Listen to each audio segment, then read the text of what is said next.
Welcome to the Whiskey Congress. Honest, open talk dedicated to speaking the truth to those who are open to hearing it. Black, white, right, left. Most importantly, honest, bold, and fueled by good whiskey. In Whiskey Veritas, we are Whiskey Congress. Join the evolution. Welcome back to Whiskey Congress. We have a whiskey to review this week. Now, I should throw in that this is our whiskey from last week that got turned into Irish coffee, which is not a fair way to review a whiskey. Last week, Steve brought us a bottle of John Powers Irish whiskey. Yep. And if you want to give your thoughts. It's actually Powers triple distilled gold label. Pardon me. Which is a little bit of a tease because if you look at the bottom, it looks like it should be called black label, right? It does look like it should be called black label. But I think I'm just nitpicking there. You're injecting racism where there is none in this case. Or is there? No, I don't know. Getting just directly to the whiskey. So it didn't blow me away. And Powers is not really meant to blow anybody away. I don't think it's more of a everyday shot in a beer type whiskey. But it's not bad. Like typically if I'm going to do an Irish whiskey, or if I'm going to do a shot, it'll usually be Jameson. If they don't have Jameson, then I'll go to Tullamore Dew and then work my way to Powers. But this was actually, I think, a little bit better than what their standard offering is. And so, just kind of getting to it, I gave it an 88. I was a little bit more generous. I gave it an 89. Okay. I agree with you. It's basically run-of-the-mill Irish whiskey. A little bit sweetness. I thought it was well balanced. It's smooth. I'm assuming it's 80 proof. I didn't even look. No, actually, it's 86.4. 86. Okay, yeah, so it's a little bit. Yeah, it's a little bit stronger than their their normal stuff. Now, because people are seeing this, we need to explain one other thing. Oh, yes, okay. We are drinking Mickey's Big Mouth. We are drinking the Mickey's Grenades.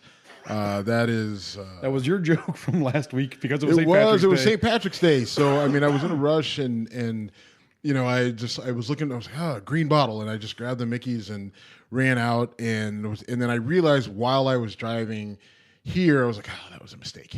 That was a mistake. And so I'm joining the team effort. We will consume this. It's actually it's whatever. It's a malt It's not liquor. bad. It's drinkable. It could be still reserved. It could be still reserved to 11. So I'd rather drink this than like Coors Light. Okay. I'm not a Coors Light guy. I mean, and I don't. Again, I'm not trying to shit on Coors Light. Just I prefer this has a little bit more body, but it is hardly it is a fine malt liquor according to the bottle. We'll give it that. All right. So 88, 89. We disagree by a point for the first time in a while. We've been pretty much dead on in our scoring in like the past 4 or 5 whiskeys. We should also note that we do have a backup. Our backup, we're having a little bit of Blanton's. Yeah, there's a little bit of Blanton's there, so that'll help cleanse the palate. I don't know if I can. Well, I mean, again, it's a good whiskey. It's just not. Yeah, it's fine. It's fine. It's fine. All right. So in the news this week, so much goes on. Fucking A. We should even bring up the Deadpool again. You know what? I mean, I think we have to kind of jump out of that just because there's so much that we so much cover. probably will happen during the show. Right, and somebody else will get fired or booted. I'm still, H.R. McMasters was replaced by H.R. McMasters. John Bolton. Yeah, he was replaced by John Bolton, who was a Breitbart and a Fox News shrill. He's considered a hawk. Hold on. Michael James is watching us as well. And yes, Michael, that is Mickey's. See, that's why we had to do that. We had to talk about that. Am I seeing this right? Yes, Michael, you are. Yes, you are. And I'm wondering, maybe you can't hear us as well, or maybe there's a delay or something like that. But yeah, it's definitely Mickey's. I'm not sure when he asked, but he might have asked before we explained what it is. So that's definitely Mickey's. So there you go. This is not an ad. All right, so we had the but besides aside from the Deadpool, we'd have to reset it anyway.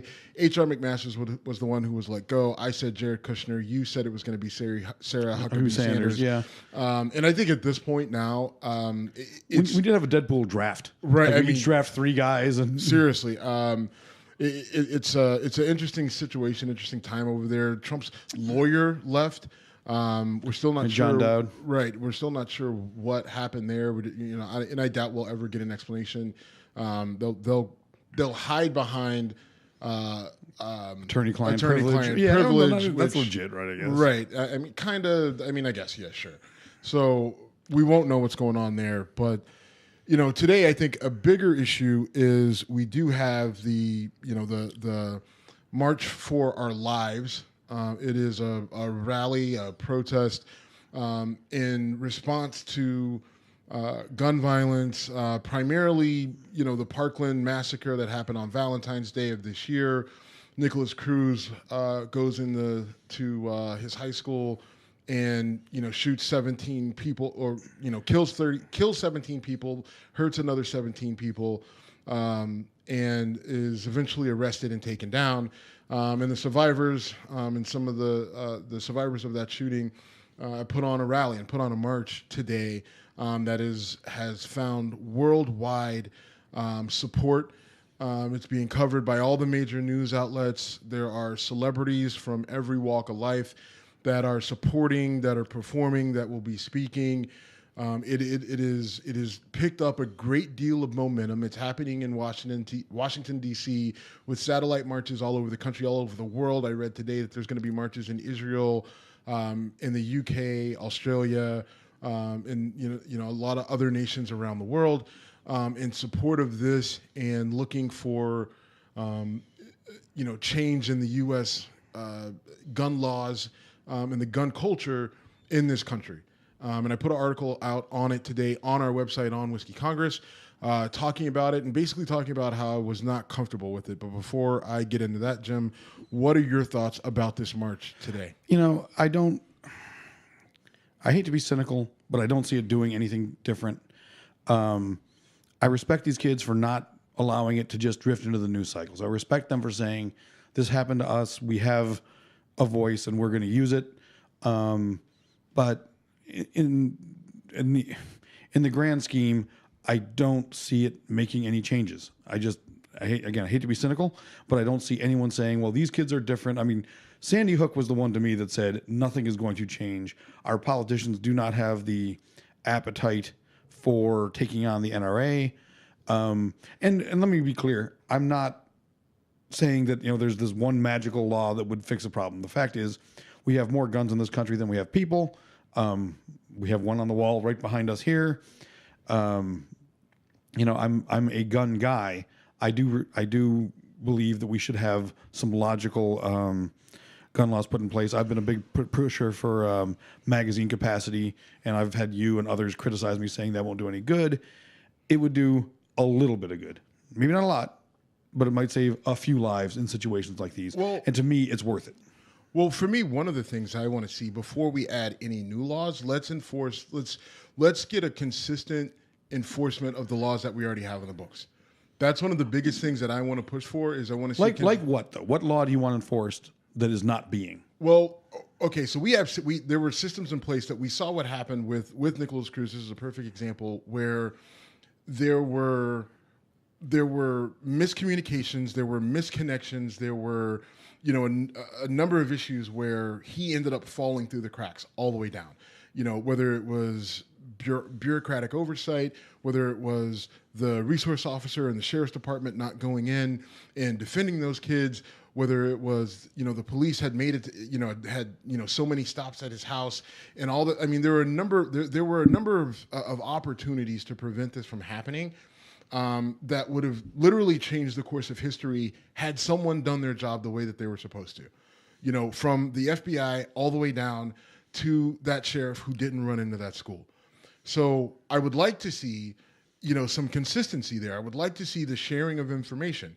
If you go to someone's house for domestic violence issues 40 some odd times, then that should be known to the gun registry, right?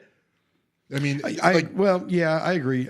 Now listen, there's a balance there, and this is where the NRA and this is well, what if someone just doesn't like me and they call the police on me? Then I lose my gun because of a difference in opinion, or someone doesn't like me, or what have you.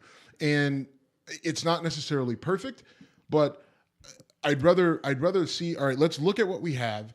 Let's look at the laws we have. Let's let's enforce them. Let's, whatever systems we have in place, let's maximize that. Let's use it. Then let's see what's working, what's not working, and then plan accordingly. All right. I mean, nothing that you said is something I would argue with, other than putting everything on the sheriff who didn't run into the building. I don't know. No, I'm going to put that on him.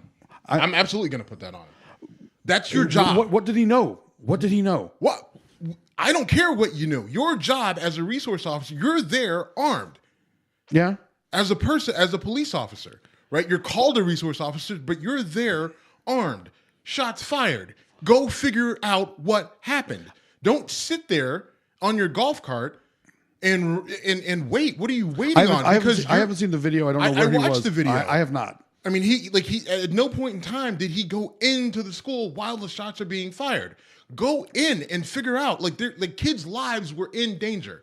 Kids were dying because you didn't go do your job. And if you're a police officer and you're going to tell me that that's not your job, then I don't know. Then you don't know what your job is, because I do, and I refuse to believe, and I refuse to accept that that's not your job.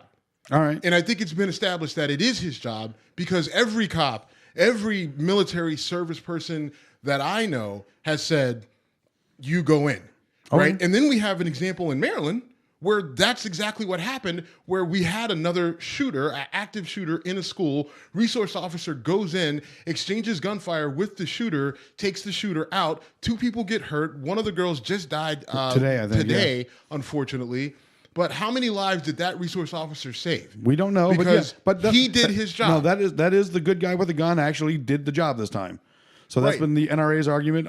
I'm still going to say it's not the strongest total argument that the only solution to a bad guy with a gun is good guy with a gun. But at least in that case, the good guy with a gun did good. So we need to call it out. And I'll take that. Listen, and I think that is a solution that we can have. Armed resource, part of the solution. Part of the solution that we can have is armed resource officers in the school, which many schools do. Yeah.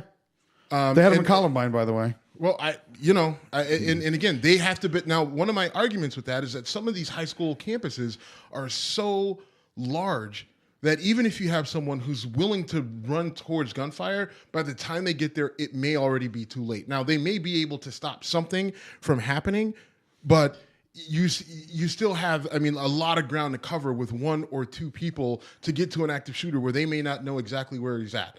And even if they're willing to charge forward and charge ahead, you still may not necessarily get there, and you still may not be able to save as many lives as you could have had you been closer. But those are some of the logistics that make it complicated. I agree, and that's one of the that's why my beef with the NRA argument that the only solution to a bad guy with a gun is a good guy. No. Maybe it's part of the solution. And I don't think the NRA has ever said it's the only actually, solution. That is a direct quote from my buddy Wayne LaPierre. The only way to stop a bad guy with a gun is a good guy with a gun is a 100% accurate quote of my buddy Wayne. Well, we all accept that Wayne LaPierre is an idiot. Okay. Right? And so the other spokespeople for the NRA, whether it's Kalyan Nar, even Lesh, my girl Dana Loesch, whatever. She hasn't even gone to say that much, that far. But the reality is that it's a complex issue. It's multifaceted. Even Mike Wood's solution of keeping the manufacturers from selling the guns to civilians and reducing their ability to produce, and then doing a big gun buyback. Yes, that will definitely have a major impact, but the reality of the situation is, this country, we still have more guns than we have people. Right. That's just a statistic that we can't get around. And there are some people who, on the initial buyback, aren't going to want to give their guns up. The value of that gun will exceed whatever the government is going to pay for it. I wouldn't. And if it was a voluntary buyback, I wouldn't sell anything. Right. Now, you do a voluntary buyback, and then you make it criminal to have certain types of weapons, and then you say you're going to go in and take the weapons. Maybe, but man, that sounds and doesn't feel great. And I don't trust our government. I don't trust our government. I don't trust what happens in terms of competence, or in terms of if we any of it. I don't trust them in terms of competence. I don't trust them in terms of, all right, now we've got the weapons, so now what do we do? Right? I'm not saying that they're going to come in and take over and it's going to turn into some military state or. Here's my thing with that. people say that all the time in the gun community, right? Like if, people with guns are citizens, people without guns are subjects, all that shit. Gun ownership in places like Australia, Germany, England, whatever, is really, really low. And I would argue they have, if not substantially more freedom than us, certainly several more freedoms than us. Now, they also lack some things. I mean, some of those countries don't have a legal right to freedom of speech. Canada does not have a legal right to freedom of speech, which is fucking crazy, but it's actually true. But I will never forget walking down the street in Germany with a cracked open beer, drinking a beer, walking down the street and saying, this feels amazing. Because if I did this in Cleveland, Ohio, I could get arrested. At that point, you hadn't been to Vegas or New Orleans yet. So that is true. Oh, no, I've been to New Orleans, but a long time ago. Right. But I've been to Vegas. Yes, I felt very free in Vegas too, as you witnessed. as I'm well aware, so free that we lost you. So, but you lost me to near kidney failure, not to brothels. I want that on the record. Whatever. One of my, listen. I was listening to over the course of this week, there have been a number of different shows and whether online or satellite or TV shows that have had people from Australia on talking about what they did in 1996 and 97, banning semi-automatic weapons and weapon ownership and things like that, and talking about the statistics. And looking at the statistics, like depending on how you look at them, you can make these statistics say somewhat what you want them to say. I think right, that's almost always true, right? Right. I mean, I think the statistics lean towards showing that what they did in 96 and 97 and banning, certain types of weapons and access to weapons has, reduced suicides. It's reduced homicides. They don't see the mass shootings, obviously the way we see them in the United States. We can even talk about how we see them in the United States, because I talk about that in the article that we've, really based off of, where 2 or more people die in a school setting, that we've had 22 school shootings in the last 20 years, as opposed to the statistics that's thrown out that there's been, hundreds over that same period of time. And so mostly what you've seen in Australia is generally what you say are good things. Now, there are citizens, people who live there, people from there that people, that I know or that I have, some form of relationship with, who say, listen, gun violence is still a problem in Australia. It's not nearly what it is in the United States, but Australia also has a fraction of the population that we have as well. But they have, where we have 3 guns for every 1 person, they have, 1 person half a gun to whatever. Yeah, it's a fraction of a gun per people, or I think they have 1 gun for every 5 people or something along those lines, and I forget what the stat is. But I think it's like they have 7 times as many people as they have guns. So there's some differences there. You can still make some connections. You can still see that there were some positive things. The suicide number coming down alone is good. The accidental death to children, that number coming down is good. They estimate that they save roughly 200 lives a year between suicide and accidental death, especially among children. And that on its face is something that would make it worth it here, given the number of people. I mean, because the highest percentage of gun deaths, even in the United States, is suicide. Right. Guns make it easy. Right. They make, whether you're trying to shoot yourself or shoot someone else, they make killing easier, right? Like, I get it. Guns don't kill people. People kill people. But they make it so much easier to do. And if you have to work at it, people who have to work at killing another person, don't always end up killing them. But if you don't have to work at it and it's easy, you can easily kill yourself, or you can easily kill another person with a gun. You know what else guns do? Set off panic alarms. I get home, so I lock my gun up when I leave town. I take it out of lockup when I get home. I've been traveling for work. I took my pistol out of... I got home late Thursday night, took my pistol out of its locked case, threw it in the drawer next to my bed, where the panic button for my alarm system happens to reside. And I wasn't thinking about that, and I landed it on top of the panic button, setting off the alarm. Okay. So, new rule. How about we just stop throwing pistols around? There's that. I just dropped it into the drawer. I just happened to drop it in the drawer on top of the... Again, why don't we Why don't we Sorry, just if that, stop? I thought that story would amuse you because all of a sudden it there's did, alarms going off. I'm getting a call like, "Sir, what's your password?" I'm like, "I don't remember my password. Hold on, let me guess." And I guessed, fortunately, right. I dropped my gun. Oh, he said there's a gun, and now, Yeah, now I'm you have getting shot. now you have a SWAT team. I here. thought you found that funny. I thought it was. It is funny, Okay, but I'm just my suggestion. watch where you put your pistol down in the drawer next to your Right. bedside. Yes, Let's be a little less right. aggressive with the pistol fair. throwdown. I was tired. I probably didn't need to get the gun out of that particular moment, but that did happen to me the other night. All right, so we're talking about Australia, and now we got to talk about the Australian woman that was killed in Minnesota. The officer that charged with her death is now being charged with murder and manslaughter. We've seen this movie before, right? This is going to be one of the weirder cases because he is, I want to say, Somali. Yes, he's a Somali immigrant. So he's a Somali immigrant who shot a very attractive Australian white woman. And I only bring these things up because they're going to come up in the media. I know it shouldn't matter from our legal standpoint, but a jury will see this, and it will kind of put a referendum on the racial implications of that.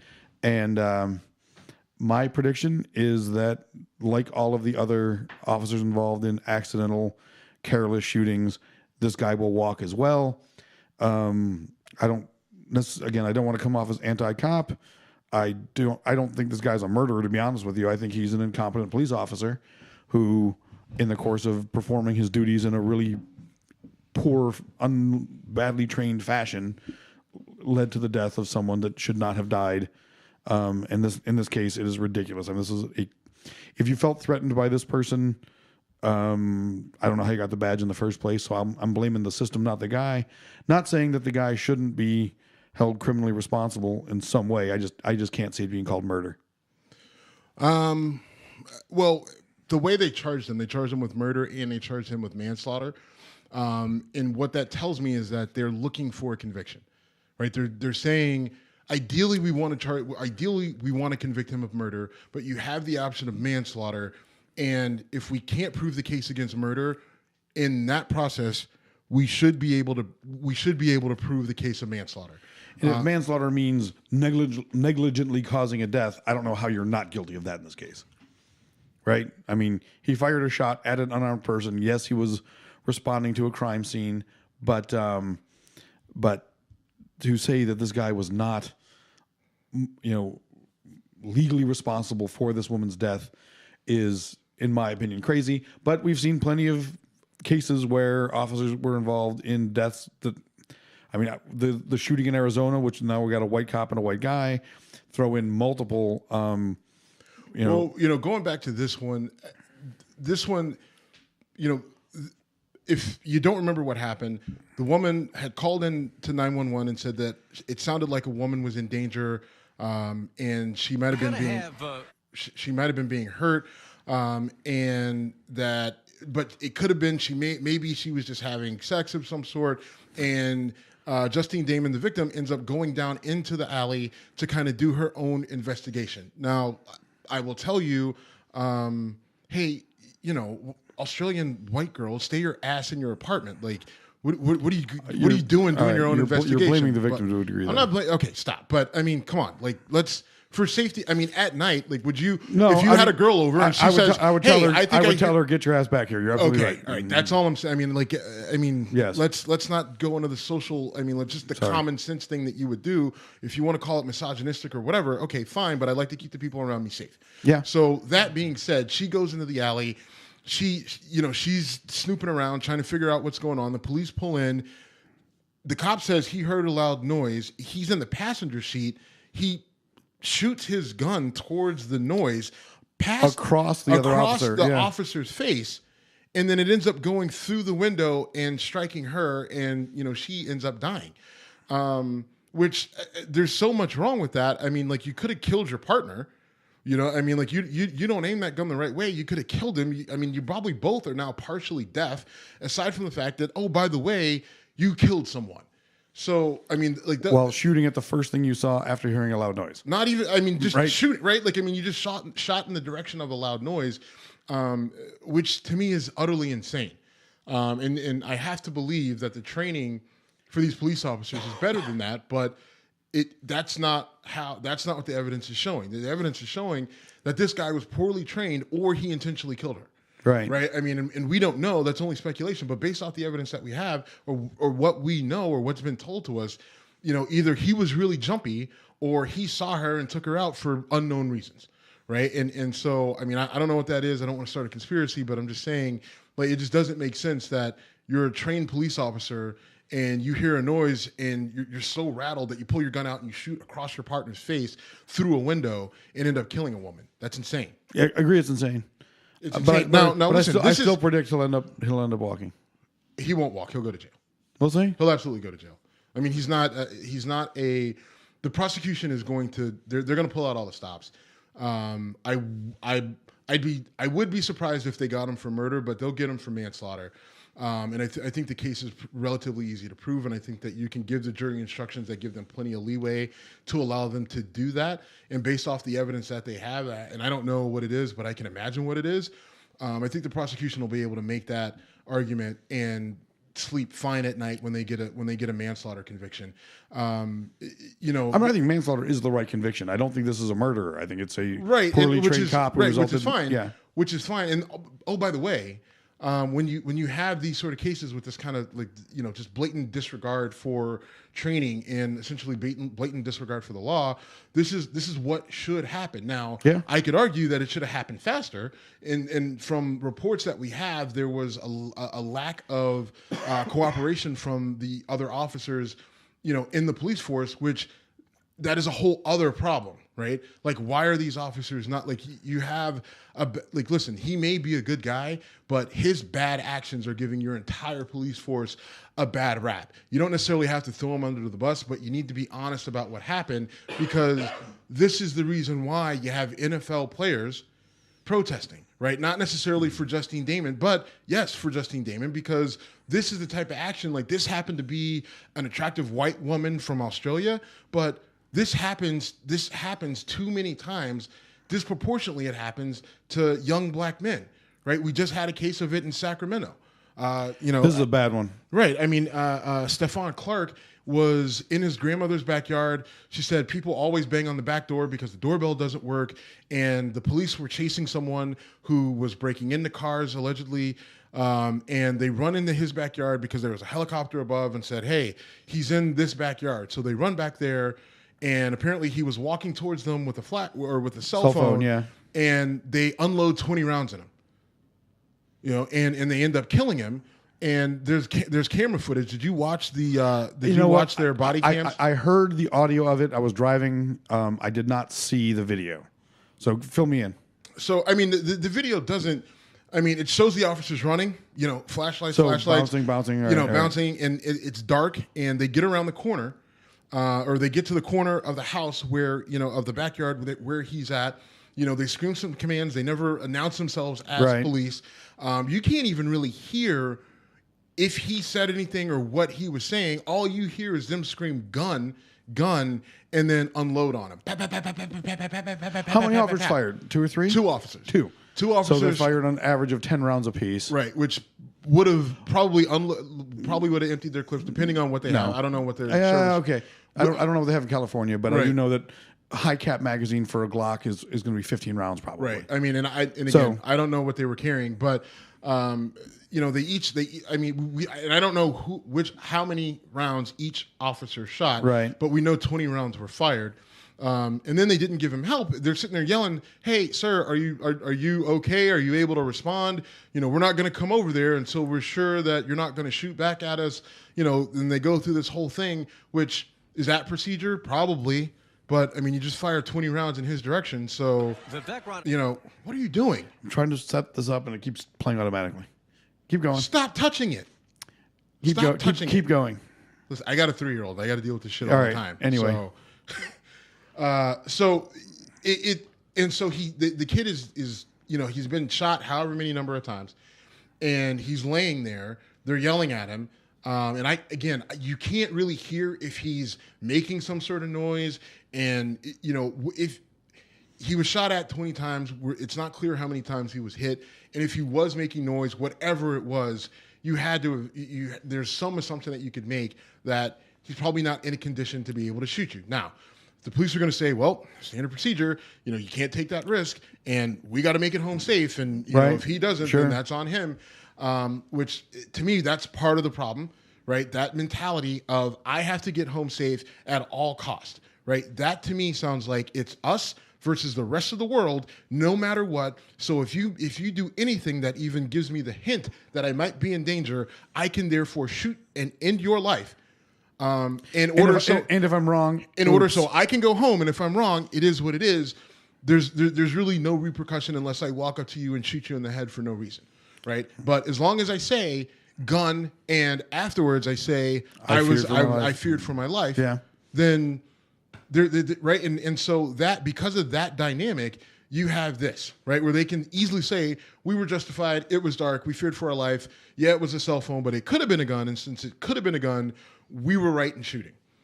I mean, it's dark and it could have been any number of things. And so maybe before pulling the trigger, I don't know. I mean, it's a tough call, and we've had this conversation multiple times before, but this one definitely doesn't feel right. It's dark, you're running, you have a helicopter up above. Someone could have, you got one guy who's trying to run away from the police, who may have been breaking into cars, zigzagging through a neighborhood. You got another guy who's trying to get into his house.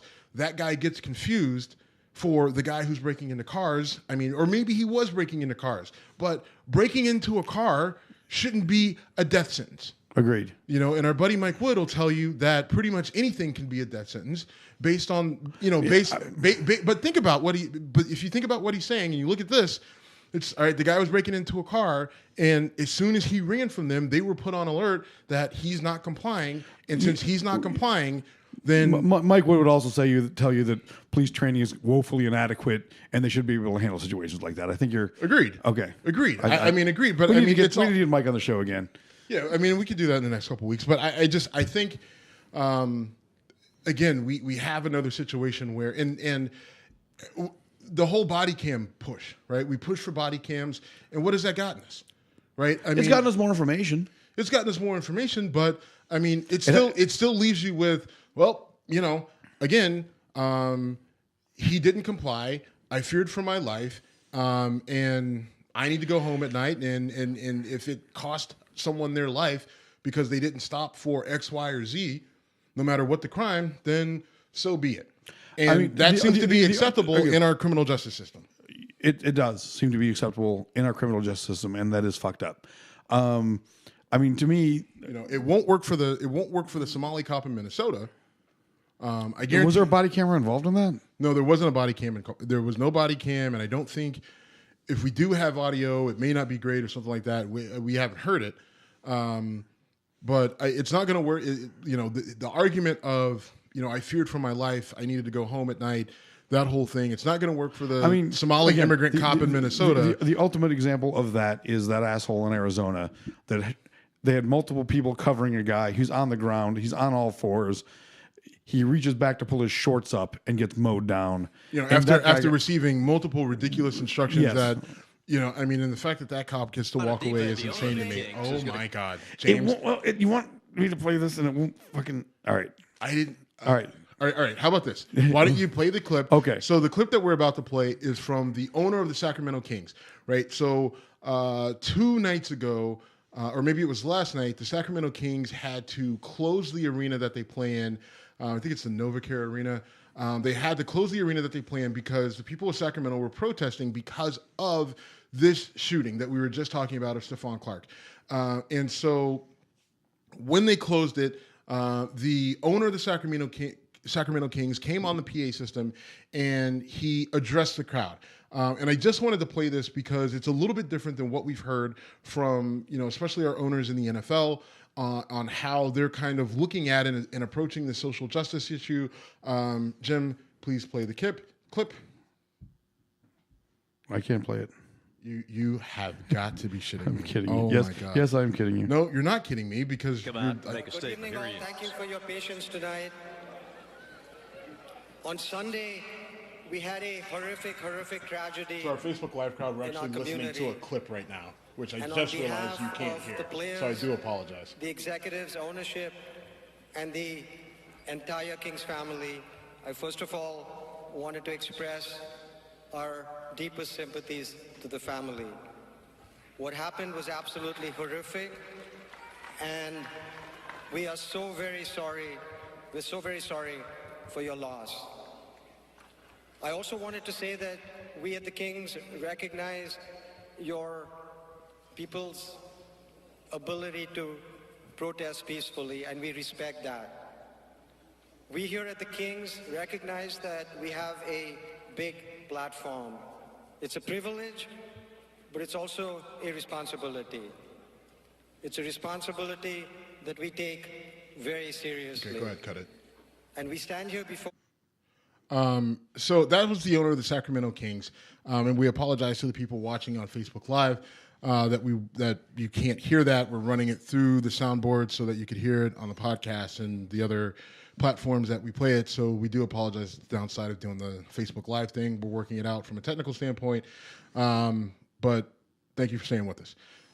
So essentially what he said was that as an NBA organization, that they have a responsibility to address some of the social justice issues that they are approached with, and that they recognize and respect the crowd's right to assemble peacefully, to protest.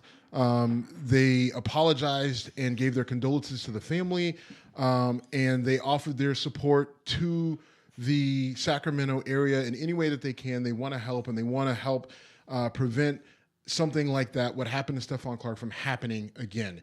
And I just thought that was a lot of compassion from an owner, when these owners don't have to be compassionate because they're the owners. They have the money, right? I mean, they could easily say, everybody shut up, players play, fans watch, and we don't care about what's going on. Leave your politics to the door, basically. leave your politics outside. I thought that was a great move by the owner, and it was different than what we've seen.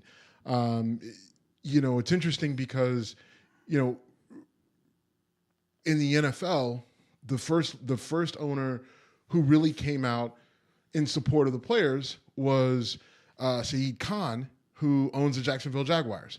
And he is of Middle Eastern descent. I think he may be, I don't want to guess at his country of origin, but or his nationality, but he was one of the first to come out and say something, and it kind of in support of his players. And we see the owner of the Sacramento Kings. I'm not sure of his nationality, but he's not white, right? Mm-hmm. And not that we care, but there's a trend there.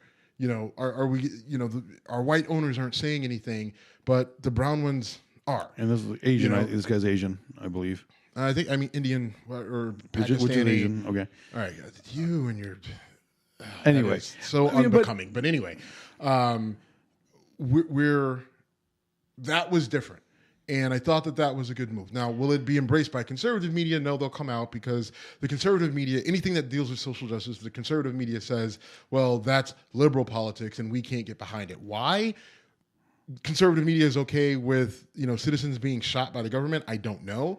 Because just based off of conservative politics, you would think that they would say, hey, that's too much government and that doesn't make sense. And hey, right, Second Amendment, right to bear arms, which they kind of make that argument, except for in these particular situations. But I thought it was a show of compassion, which I think is a breath of fresh air from the sports aspect of this. And especially the NBA had pretty much said, after all the stuff that got said about the NFL, the NBA had pretty much said, okay, we don't want this getting into our game. So please, leave it at the door. And they've never infringed on LeBron and Kevin Durant and these other guys who've been pretty aggressive on Twitter and saying some things. But they've said, on game day, leave that shit out. And now an owner steps up and says... Well, that's actually... So the NBA a long time ago said you have to stand for the national anthem. That is why... That's what got... It wasn't... the guard from LSU, Chris Jackson? Yeah, who he converted. Abdul Roof? Who am I mixing up? No, you did butcher his name, but all right. Mahmoud Abdul Raif. Okay. He ended up converting to Islam, and then he wouldn't stand, and then I ended up getting him banned from the league. I mean, he wasn't officially banned, but He was blackballed. right, he was blackballed out of the league, and it was a league policy that you stand for the national anthem. It's been that way. They haven't changed it. My argument for the NFL all along has been they should have taken that as soon as they came out for the national anthem and made it a league-wide thing back in 08 or 09. Then they should have immediately said, oh, by the way, it's part of the collective bargaining agreement that every player stand. And have a little foresight. You have a lot of people who make a lot of money on your legal team in the NFL to see that it could be a problem. And you had an issue in the NBA as a reference point, and you could have avoided everything that happened. Now, they didn't, and it cost them, maybe not a ton. It cost them money. It cost them viewership. It cost them support. Not a ton, but they could have avoided that. Now, a lot of people are going to say, oh, but the protests were so important and we had to have them. And Colin Kaepernick is the man of the year. Okay, fine. But I'm just thinking of this from the angle of the NFL and from a business perspective, right? Because that to me, I think that there were some other things involved with these protests that went awry, that caused some problems for the messaging. And you'll have that in a protest where you can't control everyone. But I just think there were other tentacles to it. Agreed. Without rehashing it. Here's we can go down that road for hours. And one other thing about the killing with Stephon Clark. So DeMarcus Cousins, he's a center in the NBA. Well known. He's temperamental, but he is a rebounding machine. He can score. He's just a big athletic guy. Who no longer plays in Sacramento. He actually is down in New Orleans. He recently got injured, but he offered to pay and is paying for the funeral of Stephon Clark. And this is not the first time that this has happened. There were 2 high school football players in Sacramento who were shot and killed, and he paid for their funeral as well. And he's also known for contributing money to local high schools, local charities, and nonprofit organizations that help troubled youth, and is known to be very compassionate in the community. He's got issues in the locker room. He's temperamental, and I think part of it is that he's empathetic and he's emotional. I think he sees problems and he wants to help them. And I think his emotions get the better of him in sports on the court or in the locker room. But I think the flip side of that is when he sees a problem in society, in the real world, he's empathetic. He gets emotionally attached and involved. And when people say, well, what are these guys doing besides protesting or complaining to the media? You have an example. This is what they're doing. They're taking the burden off of this family. How much money has he donated to help kids, and whether it's getting them into college or keep them off the streets and things like that. And that matters. LeBron James has put 1,100 kids through school and they didn't have to pay a dime. He basically went on his dime, whether through his charity or money that he donated. That matters. That's 1,100 lives that have been impacted in a positive way by a black athlete who has an issue with some of the things that are going on in his community or communities like his, and that's the impact that some of these guys have. And that's the important flip side of some of the protests that we see. And there's guys in the NFL who do the exact same thing. Some of those guys took a knee, and when people say, well, what are you doing to make it better? And I said that to Colin Kaepernick because when he first took the stand, he hadn't done anything. And, we called him out, and then not necessarily in response to us, but he said, listen, I'm going to give $1 million to various charities, and I'm going to get involved, and I'm going to go see how people live and how they live their lives. And that's what he did, and he had an impact. And that's the important, if you're going to make noise about it, then come with solutions and come with something to actually make it better and advance the situation. And that's what these guys are doing. So our hats off to Boobie Cousins. Hope he gets back and has a solid season and maybe ends up with the Cavs. And that wouldn't be so bad. We should all talk about how LeBron James has been playing ridiculously lately, but let's not go to that now. Okay. Because holy shit, he's been I can sum it up. He real good at basketball. He is real good at basketball.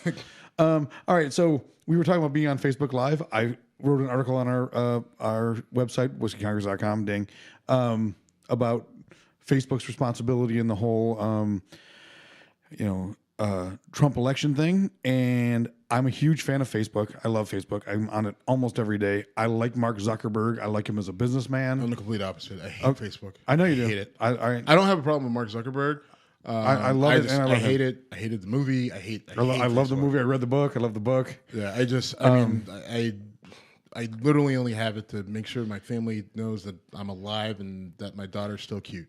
Well, your daughter is still cute, and you use Facebook every bit as much as I do.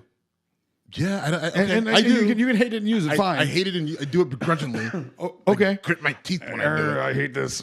Damn you, Mark Zuckerberg, for making this amazing thing that I can talk to my entire family the whole time. The fact that I can stay in touch with my college buddies, and that's what I do.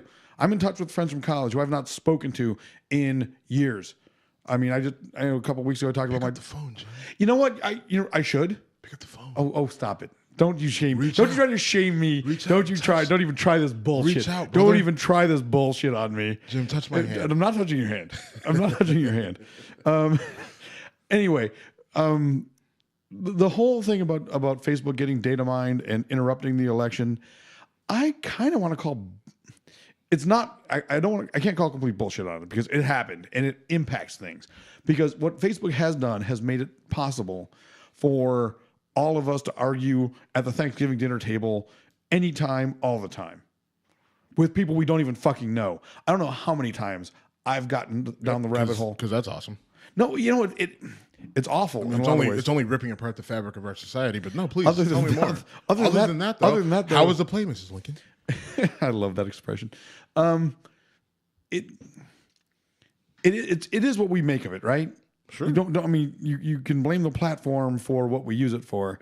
I blame us for letting it go down there. And I have actually, for the last almost a year, said enough. I barely ever get into political debates on Facebook anymore because I realize how absolutely fucking futile they are. Well, I told you to stop doing that a long time ago. Well, you told me. I didn't listen necessarily. I know, But and that was even that wasn't even show related. You're just gonna have a stroke. that's going to happen sooner or later. Anyway, let's just just trying to accept delay that. it. And well, thank you. I'm just trying to delay it. Until but we make it big and you can find a good replacement co-host. God no. I stopped kind of getting into the political debates on my own personal page because it wasn't healthy. I was getting upset. I was getting angry. I was like, my opinion of people was changing in a negative way over some arbitrary things. The things mattered from a socio-political standpoint, but I think there are better ways to deal with that. And when there's distance between two people and you're talking about that sort of thing, you're not going to convince anybody. You're not going to sway anyone's opinion. I think that you and I having a conversation one-on-one over a couple beers or whiskeys or both, in person at a bar, at your place, at my place, standing outside with a cigar, whatever, I can pull you to my side, or you can convince me on to come to your side. The truth is, and we've done that. We're capable of analytical and We that's a are, problem. and other people are as well. Some are. But they're less willing to do it on a platform like social media because of the distance, because of a lot of people are emboldened by the fact that they now have this freedom and this strength that they didn't have before. The thing that I always say is that the great thing about Facebook is that everybody has a voice. The thing that sucks about Facebook is that everybody has a voice, right? And there's some people who, this sounds shitty, who just shouldn't have a fucking voice. Right, there's some people who don't have more ears and fewer mouths. Right, that don't have the intellectual capacity to really process what they're saying, to really to think something out, and give us and really contribute to the conversation, contribute to the citizenry. And so, and some people say, well, any contribution is a good contribution, and I disagree with that. There are some people that, for lack of a better word, that just don't have all the lights on, right? And so when those people start to argue with you, you really need to be careful, because if you argue with them too long, right, and they're not making any sense, then who's the fool? Right, and you can't tell who the fool is. Wrestle with a pig long enough, and then you realize the pig likes it. Right. Okay. That's an expression I used to hear that All right. Well, we won't. I don't want to use that one again. well, Fine. Yeah, we won't. It's the same concept. We'll talk about that after the show. Same concept. But the point is, so I just stopped getting into some of the political stuff. Now, every now and again, I'll get sucked in, and I'll take it. I'll go a few jabs back and forth with someone, and I realize, like, what are you doing? like you said you weren't going to do this, right? And I stopped, right? It's just like I stopped, cold turkey. All right, I'm done. I made that mistake. I did it. I shouldn't have done it. And I pull back, and I'm usually good for a few months. But someone says something so ridiculous, so they put up a meme, right? And memes, actually, you know what's really hurt social media is memes. Memes. There are pictures with words that anyone can make. I can make a meme right now and put it out there that says anything with any picture. And there are people out there who will take that, post it, and fight it and defend it as if it is the gospel, right? Delivered to them by God himself in the burning bush, right? If I put something out there, whether it's, especially from a political standpoint, whether it's liberal or conservative, and knowing what pushes their buttons, and I say something that the conservatives like, and I put a picture out there that makes sense, and I put the words that they want to hear, there are people who will take that and then circulate it like wildfire and then defend it at all costs. And the same thing with the progressives and the liberals. They'll do the exact same thing, right? And that pervasive behavior on social media is one of the biggest issues that has hurt us over the last 3 years, right? We've just seen sort of a regression in fucking common sense because of this. And again, I walked away from one of those just yesterday. I saw it. I saw the crowd that was enjoying it, and I said, you know what? I would love to jump in there and say how stupid this is. And then I realized, it was literally, What's the point? it was Clinton gave North Korea nukes, Obama gave Iran nukes, Trump gave us a tax cut. Who's your favorite guy? And I'm like, wow, if that makes sense to you, I don't know what to say. And it was shared. It was from some stupid thing. And I think the bigger thing is that, talking about this whole Russia and collusion and everything else, what we know now is Russia took advantage of this situation. They looked at Facebook, they looked at how people respond to it, and they said, all right, listen, if we throw words on pictures and we send them out to everybody, black, white, or other, conservative, liberal, progressive, independent, Tea Party, Green Party, whatever, and knowing what they really will get behind, we can get these people to eat themselves, right? To cannibalize themselves. Just right? chaos, right? Just utter chaos. You don't need to. And that's exactly what they did. Now, did it sway the election? It probably had an impact, right? Sure. I mean, because Facebook and all the numbers are saying that, oh well, it was only 25,000 people, and it's just like, all right, well, listen, you got 25,000 people with an average of 500 friends or more on Facebook. Well, no, I heard it was 50 million people that they hacked. I've heard different numbers. I don't know. I don't know what Either the way, numbers are. But and shame on us. I'm going to say you. Shame on everyone. If what you read on Facebook, that in and of itself changed your political if it even compass. did. Even if it did, shame on you for letting that happen. But the issue is it disrupted the discourse. I don't know what impact it had at the voter booth, if it had one. But what I do know is that it completely disrupted the discourse, and I don't think it was in a good way, right? It's hard for me to think that was positive. What's going on right now is positive. So much anger, so much vitriol on either side. There are some things that the liberals are doing that they're putting out on Twitter and Facebook that are utterly disgusting. That are disgusting and should be unacceptable. Some of the things that they're saying about Donald Trump and the President of the United States and the office that he sits in and that he holds, to me, are appalling and shouldn't be accepted. But because it's Donald Trump and because he came in the way that he did, right, which was so vastly different than any other president, then we're just accepting it as, oh, it's okay that they say it because we don't like him. Right, but what does that matter whether we like him or not? Why can't we just respect the office and not wish that he were killed or taken out or assassinated, or if I see him, I'm going to punch him in the face or I'll shoot him in the face or whatever it might be? Like, that's ridiculous, because I was appalled when the conservatives did it with Obama, right? Ted Nugent threatened to kill him. I put up something on Twitter. It was like 9 different screen grabs of conservatives threatening the lives of Obama, his kids, his wife, his family, or anyone who supported him, right? There were 9 different screen grabs from Twitter or Facebook of people who just said, just awful things about our president, Barack Obama.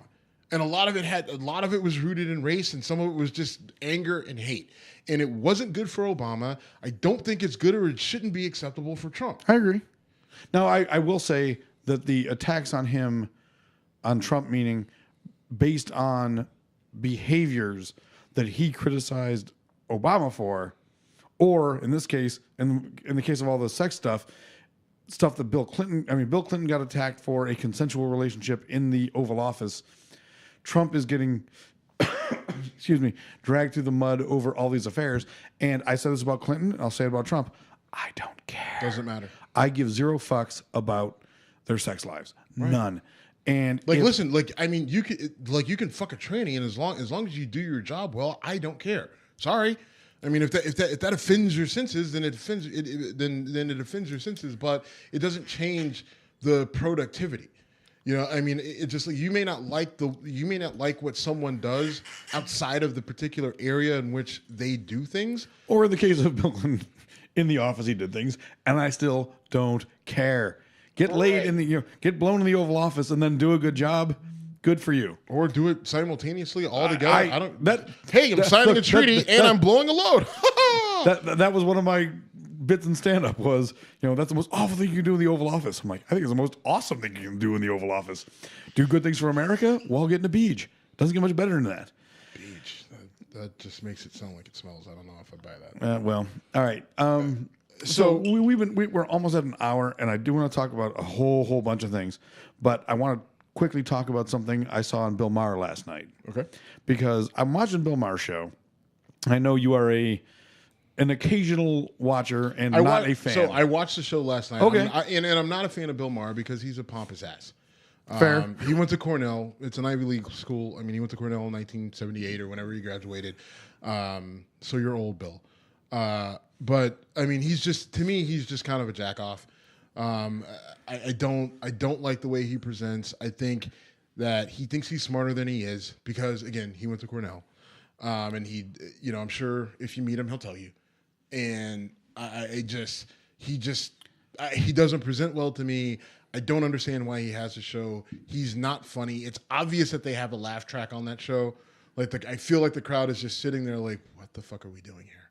Why did we come here? Anyway, I disagree on some of those things. I do agree he's a pompous ass. There's no denying that. I think he's funny. But anyway, so I'm watching the show last night, and this one woman, was it Mara Cohn, I want to say was her name. And so I didn't know who she was when she was introduced. I've done some research. She's a conservative pundit. Now I've done some research, and I'm not so surprised. But something had said about conspiracy theories. She's said something to the effect of, you don't believe in that conspiracy theory that the CIA started the crack epidemic, do you? And Bill Maher was like, well, no, of course not. And I'm thinking to myself, that's really not a conspiracy theory. That's pretty much a proven fact at this point. I mean, all right, to say they started the crack epidemic is probably poor choice of language. Well, my question is this. Is it actually a proven fact? What are you basing that off of? I know you're going to say yes. What are you basing it off of? I'm basing it off of, among other things, John Kerry's testimony in front of Congress.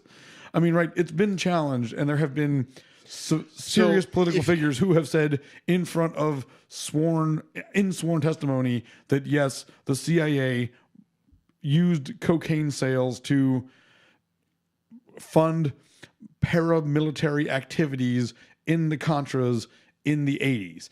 I think that's verified fact might be too strong. So if you go back and you look at what was actually said, and you go back and you look at the DOJ's reports, and now listen, if you go back and you look at what's documented,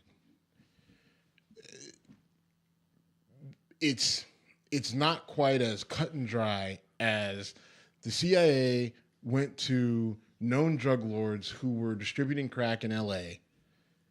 And I'm not saying that this is what happened. All right. It's not as cut and dry as CIA went to drug dealers from Nicaragua and said, yes, we know that you're dealing cocaine in South Central LA.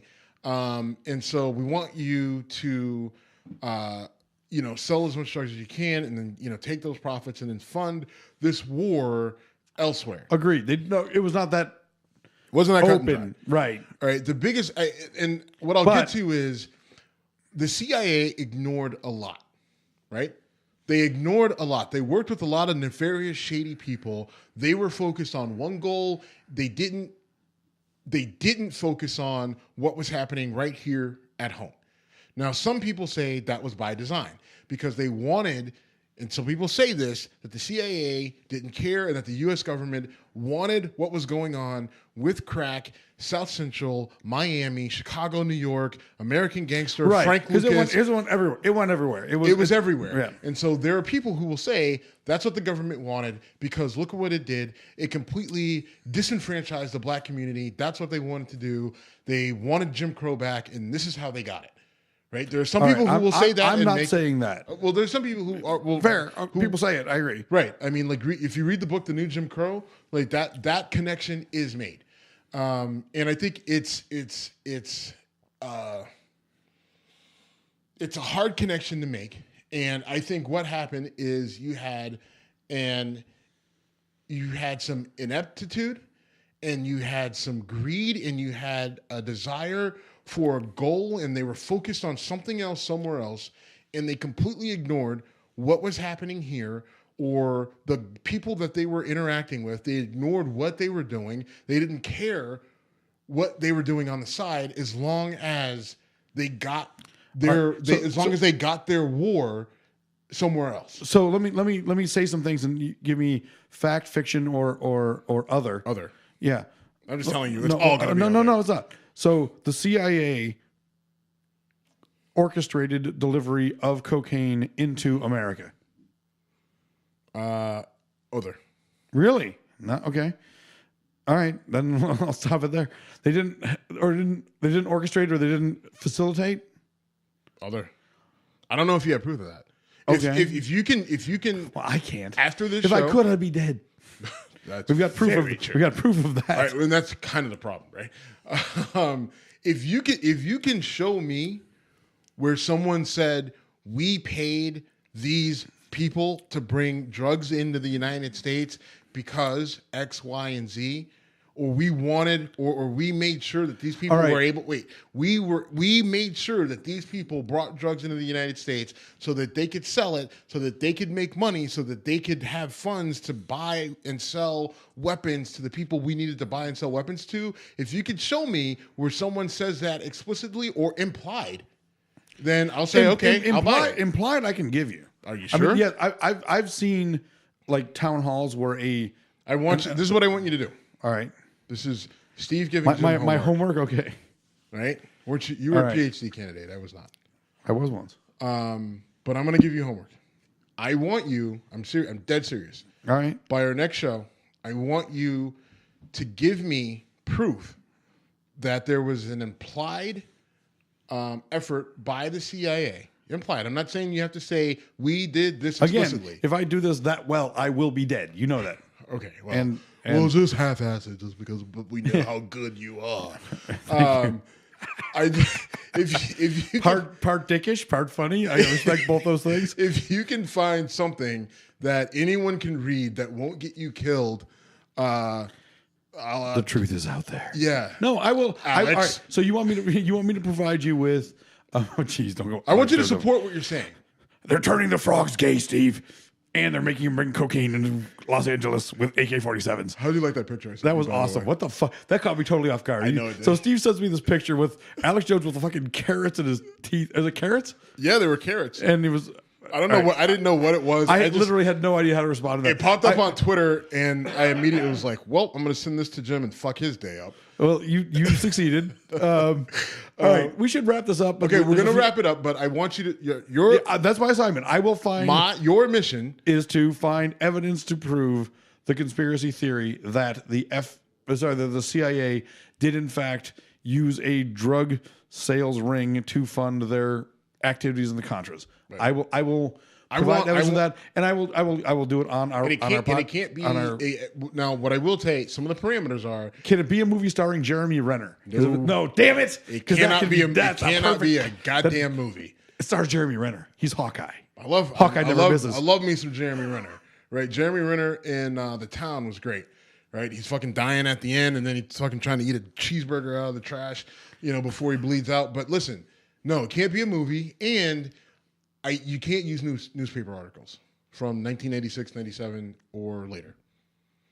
Why can't I use newspaper? Because those aren't backed up by actual fact. I'll tell you what. I will put my case together. Listen, I'll put my case go ahead, together. put your case together, and then you can dig into judge it. my case. All right. Maybe do a special episode in the middle of the week when I'm down in North Carolina. North Kakalaka. North Carolina. All right. So the super fight is possibly going to get interrupted because Joe Wait, are you talking about Canelo and Triple G? Yeah. No, an even bigger super fight. What? Trump versus Biden. Dun, dun, dun, dun, dun, dun. How fucking ridiculous is this bullshit? Jim, The fucking former vice president said if I saw Donald Trump after he said this, I'd take him behind the school and kick his ass. Right. And then, of course, Tiny Hand Trump comes back and says, I'd box him with my tiny hands. He'd go down hard, and he wouldn't know what was coming. 2 hits, me hitting you, And, you hitting the somebody floor. pointed out, and I can't remember who it was. It was my This buddy. is so ridiculous. My oh my goodness. one of the guys I played ball with in college, he pointed out that between Biden and Trump, there are 9 deferments from Vietnam, one because of asthma, and the other one because of bone spurs. All right, and this is Tommy Toughnuts 1 and Tommy Toughnuts 2. I'm not going left or right here. It is Right, so I mean- embarrassing that our former vice president and our sitting president are talking like It's awful. 14-year-old Right, tough guys. It's awful. I mean, if I could somehow, I would ground them both. Like you're just both fucking grounded. Like what do you like, Joe Biden? What? Listen, man.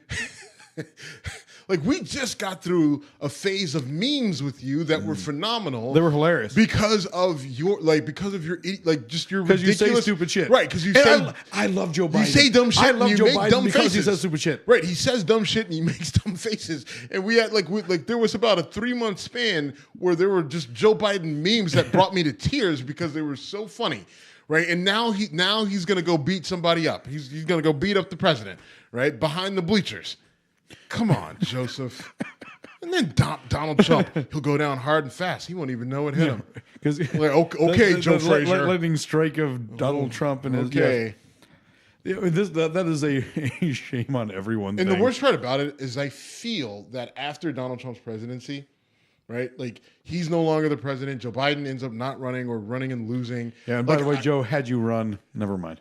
I just feel like I don't think Joe Biden would have been able to win. But I disagree. you know what? Maybe because people just hated 'Cause- Hillary yeah, so much. exactly. Maybe. Joe Biden would have represented God, the I know. I continuation. mean, I held my nose and voted for Hillary. I couldn't stand her. You held your nose, voted for Hillary, and with the other hand, you punched me if I didn't vote for Hillary. Yeah.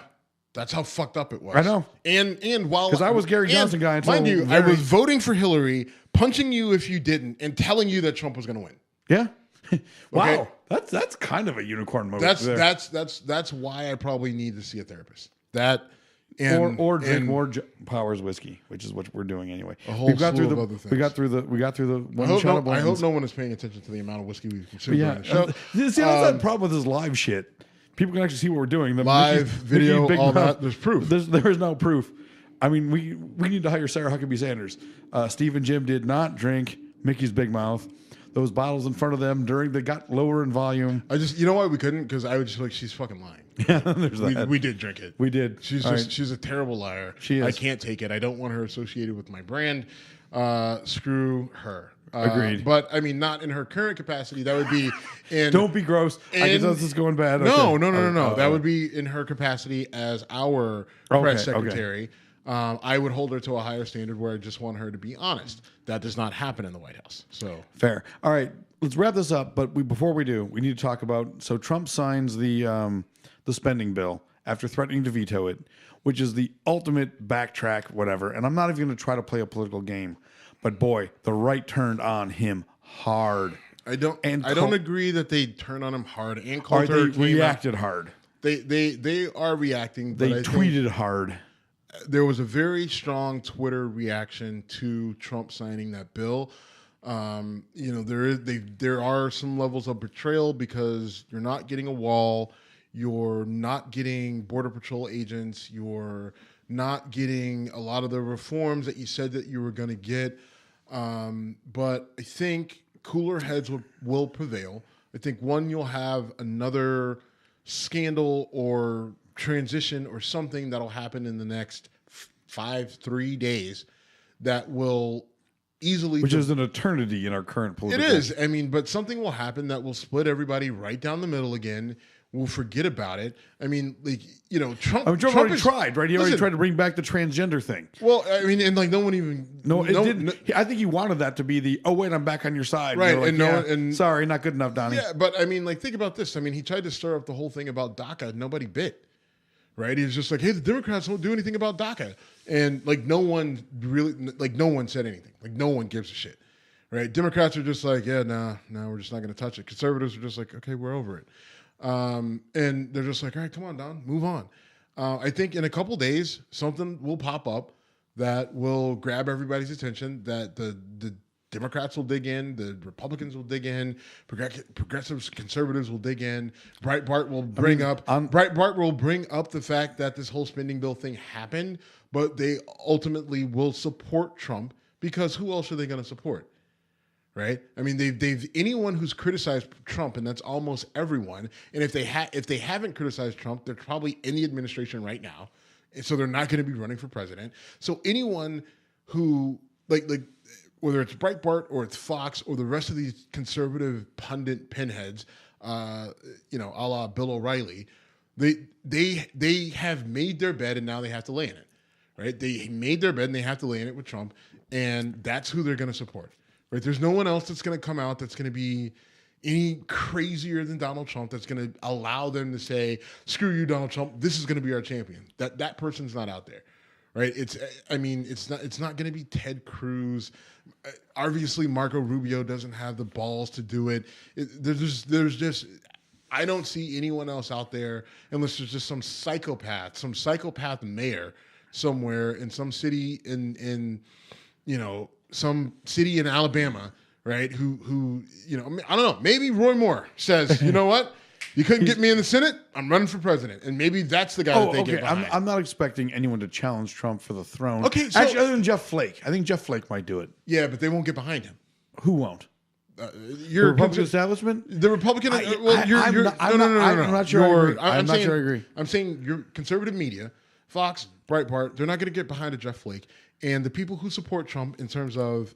All those people who watch Breitbart and Fox News and rely on that as their Bible of information, they're not going to get behind a Jeff Flake. Ultimately, they will come back to Donald Trump. I promise you. You're probably right, but I'm not. Man, accept that shit. It's okay, Jim. It's okay for a black guy to be right. Just accept it. It is. I'm sorry, but you're black. What it is. You're black. I can't accept it as right. Well, you're Mexican. I can't accept that as being right. And that being said, I'm about to call ICE on you and get your brown ass deported, sir. Back to Poland. All right. Should we shut this down before we get really stupid? Mm-hmm. All right. That's probably a good idea. All right. Anyway, Whiskey Congress. We are at Whiskey Congress on all social media. We are whiskeycongress.com. We are now affiliated. Hey, by the way, check us out with Political Storm. I jumped the gun on that. Yep. We got stories on there. This will be on there. The video, hopefully some of the video comes out. I have no idea how that shit's going to work, but we'll figure it out. We have now powered our way through the 6-pack of Mickey's Big Mouth, bought by you as a joke, and I accept it was funny, but now we're through this shit. I'll have some homebrew ready, available soon. We are Whiskey Congress. We are out. Thank you very much. Thank you.